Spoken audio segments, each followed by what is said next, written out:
شروع اللہ کے نام سے جو بڑا مہربان اور نہایت رحم کرنے والا ہے۔ السلام علیکم ورحمۃ اللہ وبرکاتہ۔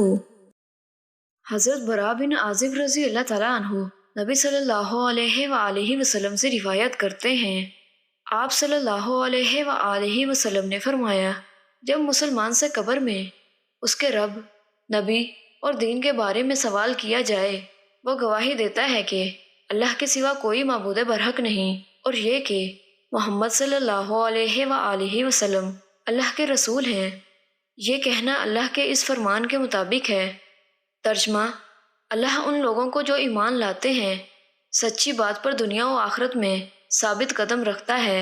اور ایک روایت میں نبی صلی اللہ علیہ وآلہ وسلم سے مروی ہے، آپ صلی اللہ علیہ وآلہ وسلم نے فرمایا، یثبت اللہ الذین آمنوا بالقول الثابت فی الحیاۃ الدنیا وفی الآخرہ۔ عذاب قبر کے بارے میں نازل ہوئی۔ پوچھا جائے گا، تیرا رب کون ہے؟ تو وہ کہے گا، میرا رب اللہ ہے اور میرے نبی محمد صلی اللہ علیہ وآلہ وسلم ہیں۔ حضرت عبداللہ بن عمر رضی اللہ تعالیٰ عنہ بیان کرتے ہیں، رسول اللہ صلی اللہ علیہ وآلہ وسلم نے فرمایا، جب تم میں سے کوئی شخص فوت ہو جاتا ہے تو صبح و شام اس کا ٹھکانہ اسے دکھایا جاتا ہے۔ اگر تو وہ جنتی ہے تو وہ اہل جنت سے ہے، اور اگر وہ جہنمی ہے تو پھر وہ اہل جہنم سے ہے۔